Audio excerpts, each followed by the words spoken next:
La société Diagère est donc un fabricant français de forêt béton. La supply chain de Diagère en fait s'articule autour du forêt qu'on fabrique à Poligny et elle part de l'approvisionnement des matières qui sont nécessaires à la fabrication jusqu'à la livraison des produits finis conditionnés. Alors nous avons décidé d'automatiser notre entrepôt par des besoins de place en fait. Les mini-léodes répondaient un peu à toutes les contraintes en fait.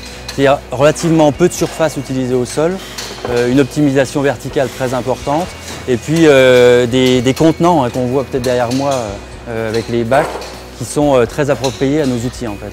Les deux mini-loads font 50 mètres de long chacun, 9 mètres de haut et on a une capacité totale de 7000 bacs stockés.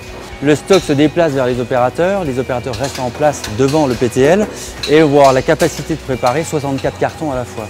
Donc avec un outil comme les transstockers et plus particulièrement le PTL, on peut justement optimiser cette mutualisation et être de plus en plus efficace en termes de préparation. Donc c'est un gain assez considérable. Globalement, le bilan qu'on a à tirer, c'est qu'on arrive à préparer 10% de lignes supplémentaires avec 20% d'heures ou d'équivalent temps plein en moins. Donc c'est rien que sur le secteur de la préparation, grosso modo, on a un gain de 30% de productivité.